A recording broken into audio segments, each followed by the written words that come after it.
and that it will not break with TensorFlow 1.10, and that it will train both on the GPU and on the TPU and on the CPU, like to have it in a more organized fashion.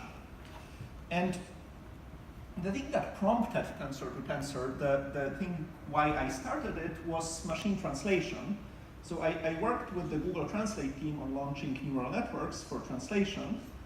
And this was 2 years ago, and this was amazing work, because before that, machine translation was done in this way, like, it was called phrase-based machine translation. So you find some alignments of phrases, then you translate the phrases, and then you try to realign the sentences to make them work.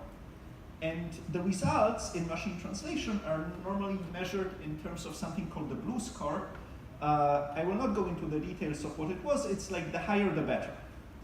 So for example, for English-German translation, like the BLUE score that human translators get is about 30, and the best phrase-based, so non-neural network, non-deep learning systems were about 20, 21. And it's been really a decade of research at least, maybe more. So when I was doing a PhD, like if you got one BLUE score up, you would be a star, right? It was a good PhD. If you went from 21 to 22, it would be amazing. So then the neural networks came, and like the early LSTMs, in 2015, they were like 19.5, 20. And we talked to the Translate team, and they were like, you know, guys, it's fun. It's interesting because it's simpler in a way. You just train the network on the data. You don't have all the, no language-specific stuff, no, like, it's a simpler system, but it gets worse results, and who knows if it will ever get better. But then the neural network research moved on, and people started getting 21, 22, so the Translate team, together with Brain, where I work, made a big effort to try to make a really large LSTM model, which is called the GNMT, the Google Neural Machine Translation. And indeed, it was a huge improvement. It got to 25 BLUE. Later, we added mixtures of experts. It even got to 26. So they were amazed. It launched in production. And well, it was like a 2-year effort to like take the papers, scale them up, launch it, and to get these really good results, you really needed a large network. So as an example, why this is important, or why this was important for Google, is, so we have a sentence in German here, which is like, problems can never be solved with the same way of thinking that caused them. And this neural translator translates the sentence kind of the way it should. I doubt there is a much better translation. While the phrase-based translators, you can see no problem can be solved from the same consciousness that they have arisen. It kind of shows how the phrase-based methods works. Every word or phrase is translated correctly, but like the whole thing does not exactly add up, right? It's you can see it's a very machine way, and it's not so clear what it is supposed to say. So the big advantage of neural networks is they train on whole sentences. They can even train on paragraphs. They can be very fluent. Since they take into account the whole context at once, it's a really big improvement. And if you ask people to score translations, this really starts coming close, or like at least 80% of the distance to what human translators do, at least on like newspaper language, not poetry. We're nowhere near that. So it was great. We got the high BLUE scores. We reduced the distance to human translators. It turned out like the one system can handle different languages and sometimes even multilingual translations. But there were problems. So one problem is the training time. It took about a week on a setup of 64 to 128 GPUs. And all the code for that was done specifically for this hardware setup. So it was distributed training where everything in the machine learning pipeline was tuned for the hardware. Well, because we knew we will train on this data center on this hardware, so why not? Well, the problem problem is, like batch sizes and learning rates, they come together. You cannot tune them separately. And then you add tricks, then you tweak some things in the model that are really good for this specific setup, for this specific learning rate or batch size, or this distributed setup was training asynchronously, so there were delayed gradients, it's a regularizer, so you decrease dropout. You start doing parts of the model specifically for a hardware setup. And, well, then you write a paper, we did write a paper, it was cited, but nobody ever outside of Google managed to reproduce this. Get the same result with the same network. Well, because like, we can give you our hyperparameters, but you're running on a different hardware setup. You will not get the same result. And then in addition to the machine learning setup, there is the whole tokenization pipeline, data preparation pipeline, and even though these results are on the public data, the whole pre-processing is also partially Google. Doesn't matter much, but it really did not allow other people to build on top of this work. So it launched, it was a success for us, but in the research sense, we felt that it came short a little bit, because for one, I mean, you'd need a huge hardware setup to train it, and on the other hand, even if you had the hardware setup, or if you got it on cloud and wanted to invest in it, there would still be no way for you to just do it. And that was the prompt why I thought, okay, we need to make a library where the next time we build a model, so the LSTMs were like the first wave of sequence models with the first great results, but I thought, okay, the next time we can build a model, we need to have a library that will ensure it works at Google and outside. That will make sure like, okay, maybe when you train on one GPU, you get a worse result, but we know what it is. We can tell you, yes, you're on the same setup, just scale up. And it should work on cloud, so you can just, if you want better result, get some money, pay for larger hardware. It should be tested, done, and reproducible outside. And indeed, so the tensor-to-tensor library started with the model called Transformer, which is the next generation of sequence models. It's based on self-attentional layers. And we designed this model. It got even better results. It got 28.4 BLEU. Now we are on par with BLEU with human translators. So this metric is not good anymore. It just means that we need better metrics. But this thing, it can train in one day on an 8 GPU machine. So you can just get it, get an 8 GPU machine, it can be your machine, it can be in cloud, train, get the results. And it's not just reproducible in principle. There's been a number of groups that reproduced it, got the same results, wrote follow-up papers, changed the architecture, it went up to 29, it went up to 30. There are companies that use this code. They launched competition to Google Translate. Well, that happens. Google Translate improved again. But in a sense, I feel like it's been a larger success in terms of community and research.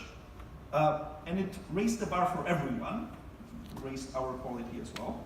So that's how it came to be, that we feel it's really important to make things reproducible, open, and test them on different configurations and different hardwares, because then we can isolate what parts are really good fundamentally from the parts that are just tweaks that work in one configuration and fail in the other. So yeah, so that's our solution to this annoying research problem. It's a solution that requires a lot of work, and it's based on many layers. So the bottom layer is TensorFlow. And TensorFlow in the meantime has also evolved a lot. So we have TF data, which is the TensorFlow data input pipeline. It was also not there a year ago. It's in the newer releases. It helps to build input pipelines that are performant across different hardware. There is TF layers and Keras, which are higher level libraries, so you don't need to write in small TensorFlow ops everything. You can write things on a higher level of abstraction. There is the new distribution strategy, which allows you to have an estimator and say, okay, train on 8 GPUs, train on 1 GPU, train on a distributed setup, train on TPU. You don't need to rewrite handlers for everything, but that's just the basics. And then comes the tensor-to-tensor part, which is like, okay, I want a good translation model. Where do I get the data from? It's somewhere on the internet, but where? How do I download it? How do I pre-process it? Which model should I use? Which hyperparameters of the model? What if I want to change a model? I just want to try my own, but on the same data. What do I need to change? How can it be done? What if I want to use the same model, but on my own data? I have a translation company, I have some data. I want to check how that works. What if I want to share? What if I want to share a part? What if I want to share everything? That's what tensor-to-tensor does. So it's a library. It's a library that has a lot of data sets. I think it's more than 100 by now. All the standard ones: images, ImageNet, CIFAR, MNIST, image captionings, COCO, translations for a number of languages, just pure language modeling data sets, speech to text, music, video data sets. It's recently very active. If you're into research, you can either probably find it here, or there is a very easy tutorial on how to add it. And then with the data sets come the models. There is the transformer, as I said told you, that's how it started. But then, like the standard things, ResNet, then more fancy image models like RevNet, ShakeShake, Exception. Sequence model, also a bunch of them, SliceNet, ByteNet, that's a version of WaveNet, LSTMs, then like algorithmic models like neural GPUs. There is a bunch of recent papers. So it's a selection of models and data sets, but also the framework. So if you want to train a model, there's one way to do it. Like there are many models, you need to specify which one, and there are many data sets, you need to specify which one. But there is one training binary. So it's always the same. No two-page README, please run these commands, and for another run different commands. Same for decoding. You want to get the outputs of your model on a new data set, one command, T2T decoder. You want to export it to make a server or a website, one command. And then you want to train locally, you just run the binary. If you want to train on Google Cloud, just say, give your cloud project ID. You want to train on Cloud TPU, just say --use TPU and give the ID. You need to tune hyperparameters. There is support for it on Google Cloud. We have ranges, just specify the hyperparameter range and tune. You want to train distributed on multiple machines, there is a script for that. So tensor-to-tensor are data sets, models, and everything around that's needed to train them. Now this project, due to our experience with translation, we decided it's open by default. And open by default, in a similar way as TensorFlow, means every internal code change we push gets immediately pushed to GitHub. And every PR from GitHub, we import internally and merge it. So there is just one code base, and since this project is pure Python, there's no magic. It's the same code at Google and outside, and it's like internally we have dozens of code changes a day. They get pushed out to GitHub immediately. And since a lot of brain researchers use this daily, there are things like this. So there was a tweet about research and optimizers, and it was like, there are optimizers like AMS grad, adaptive learning rate methods, And then James Bradbury at Facebook at that time tweeted, well, it's not the latest optimizer. The latest optimizer is in tensor to tensor in code with a to-do to write a paper. The paper is written now. It's a very good optimizer at a factor. But yeah, the code, it just appears there. The papers come later. But it makes no sense to wait. I mean, it's an open research community. These ideas, sometimes they work, sometimes they don't. But that's how we work. We push things out, and then we train and see. Actually, by the time the paper appeared, some people in the open source community have already trained models with it, so we added the results. They were happy to. It's a very good optimizer, saves a lot of memory. It's a big collaboration, so as I said, this is just one list of names. It should probably be longer by now. It's a collaboration between Google Brain, DeepMind. Currently, there are researchers from the Czech Republic on GitHub and Germany. So, well, over 100 contributors by now.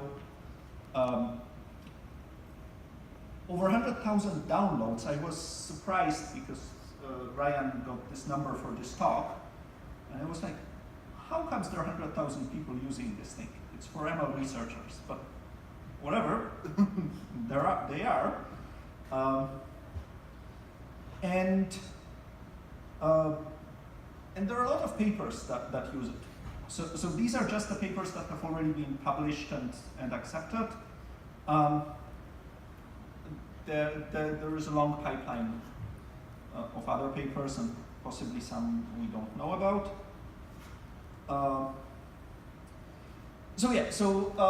As I told you, it's a unified framework for models, so how does it work?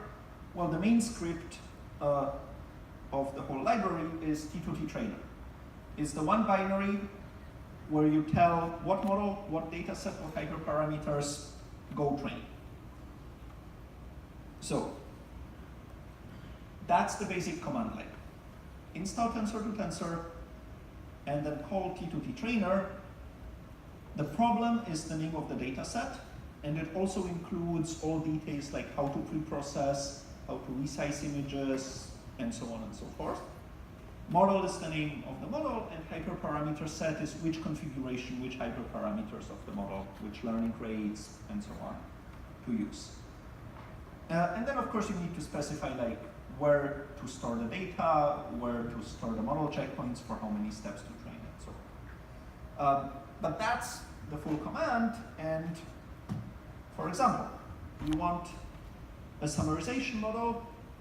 There is a summarization data set that's being used in academia. It's from CNN and Daily Mail. You say you want the transformer, and there is a hyperparameter set that does well on summarization. You want image classification, like CIFAR10 is quite a standard benchmark for papers. You say, I want image CIFAR10. A shake model was state of the art, like half a year or a year ago. This changes quickly. You want the big model, you go train it.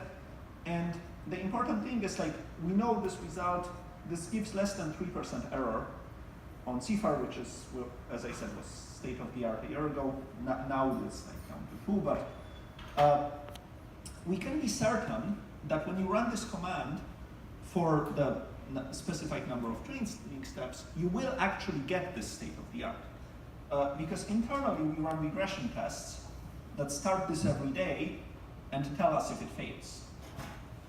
So the usefulness of this framework is not just in, well, we have it grouped into one command, but because it's automated, we can start testing it.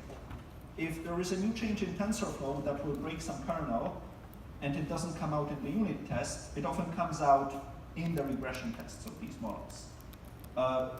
And we found like at least 3 bugs in the recent 2 versions of TensorFlow, because some things in machine learning only appear, like things still run, things still train, but they give you 2% less. These are very tricky bugs to find, but if you know which day it started failing, it's much easier. Translation, as I said, it started with transformer.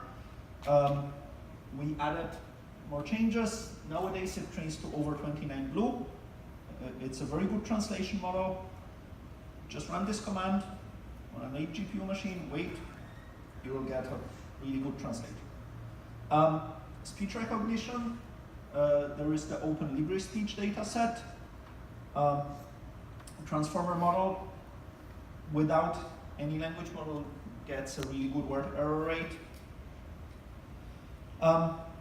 Some more fancy things, like if you want to generate images, it's recently popular, have a model that just generates you either faces or like landscapes. There are different data sets.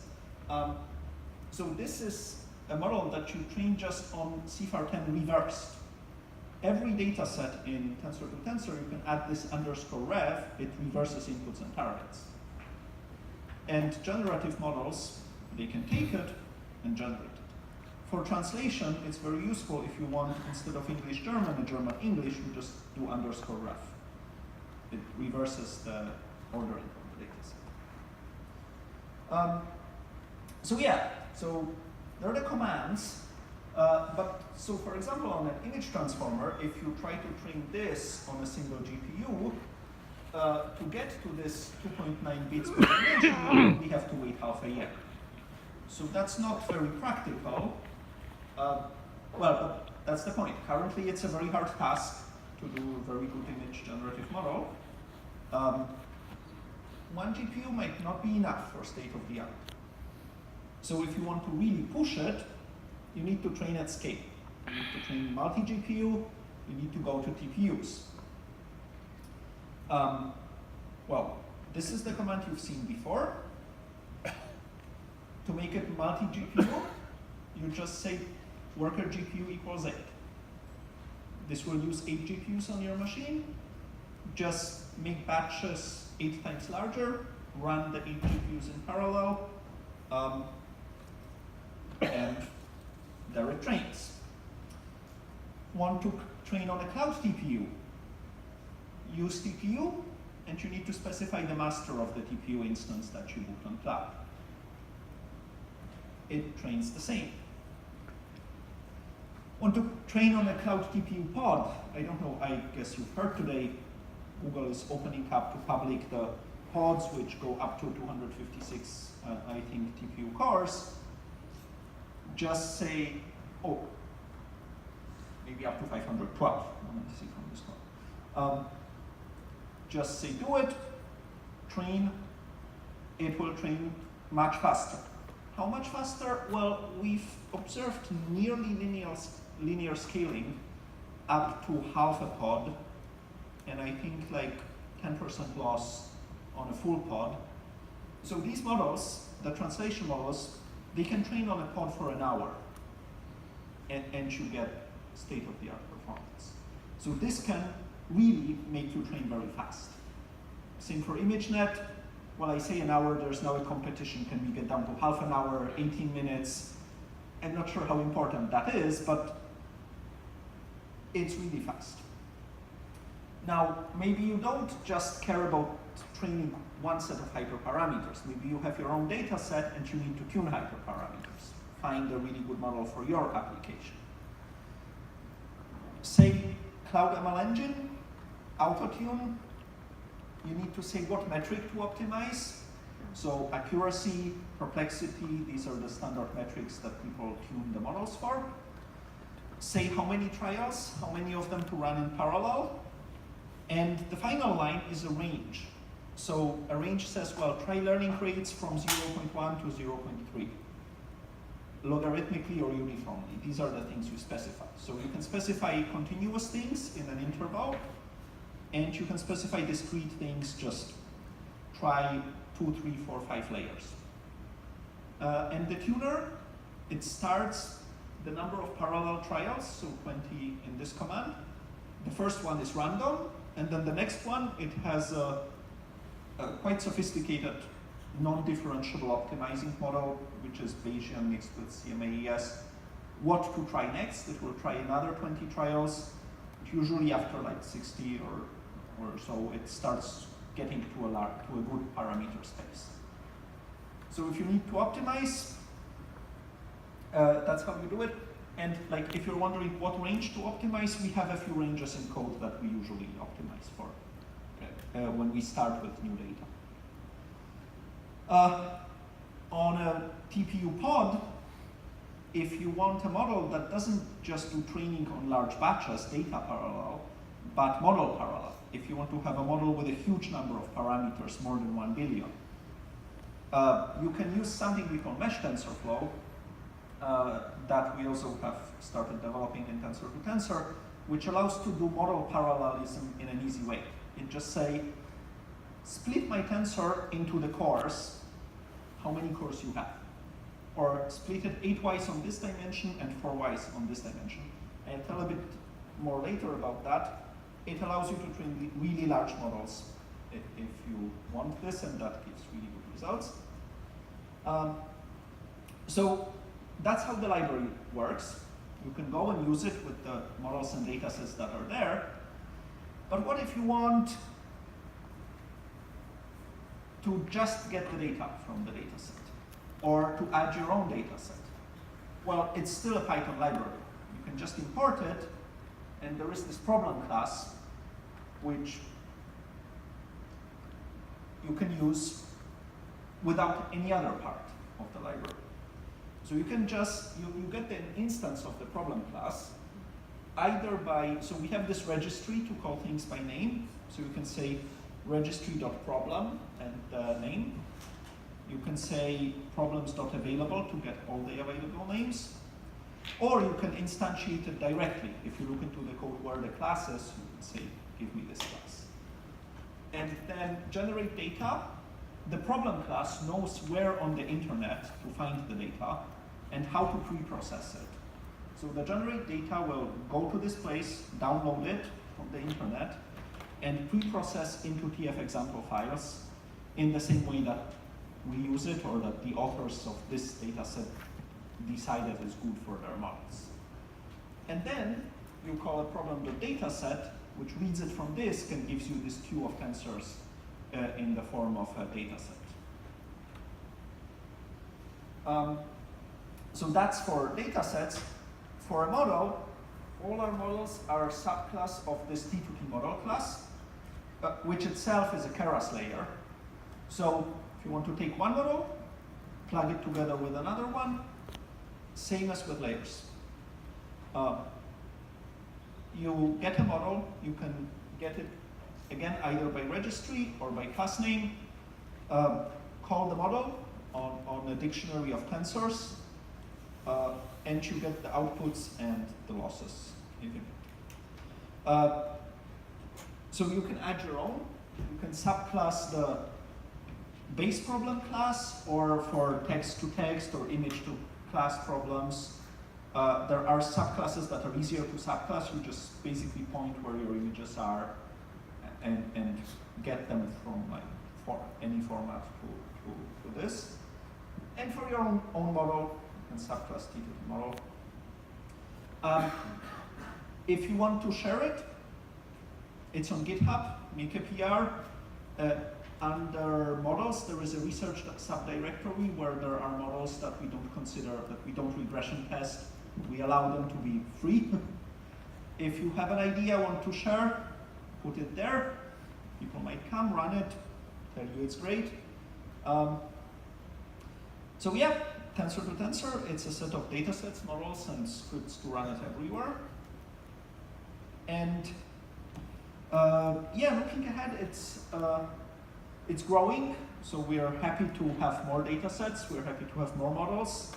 We are ramping up on regression testing. We're moving models out of research to the more official part to have them tested and stabilized. On the technical side, we are on to simplifying the infrastructure. So TensorFlow 2 is coming. The code base, well, it's started more than a year ago. It's based on estimators. We're moving it to Keras.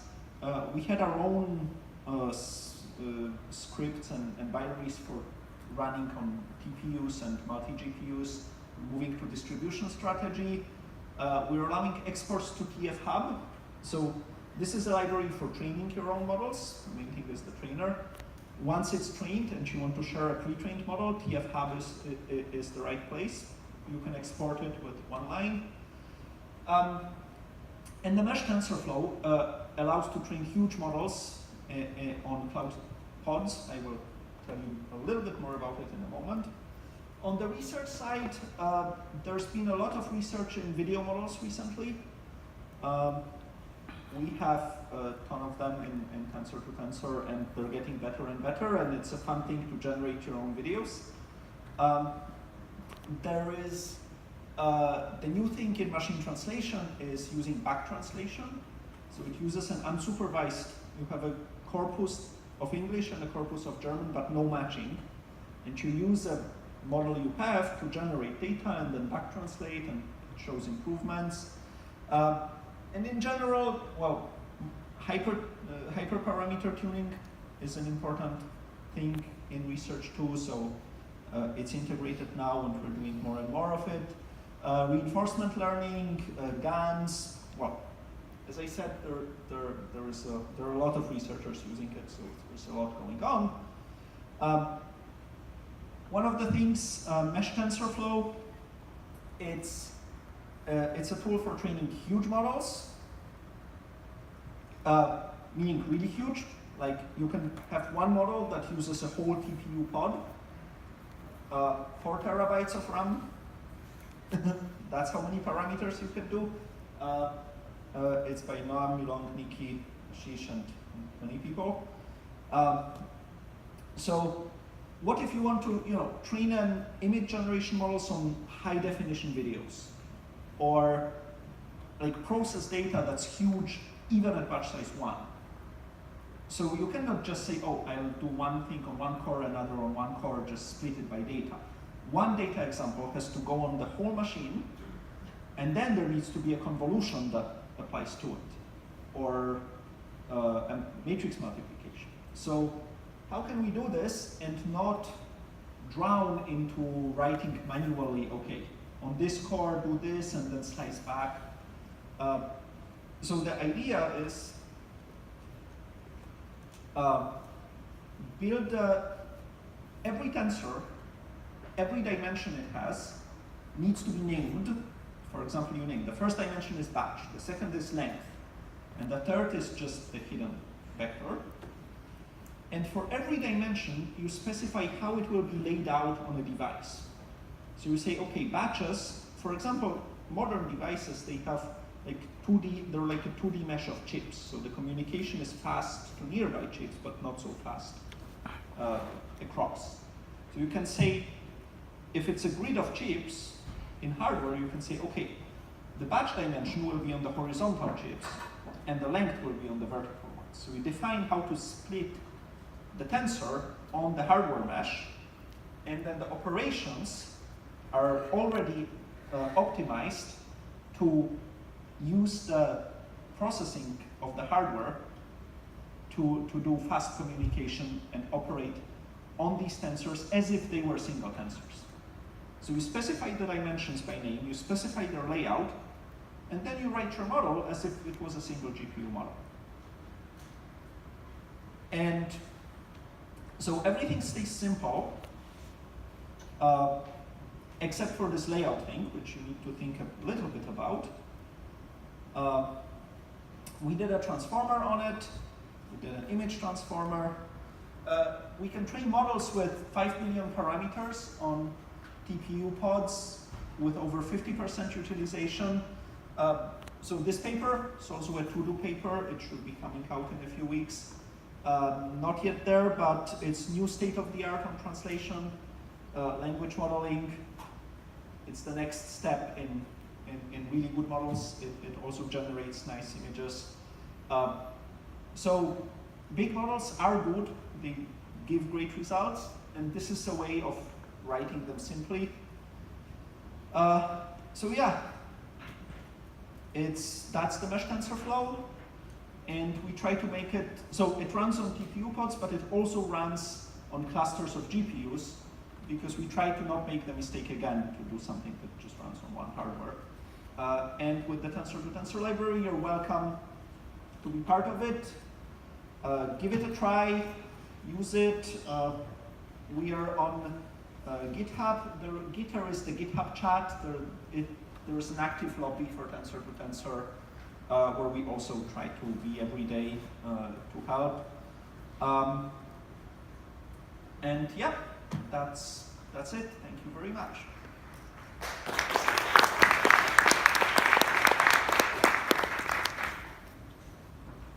Some questions.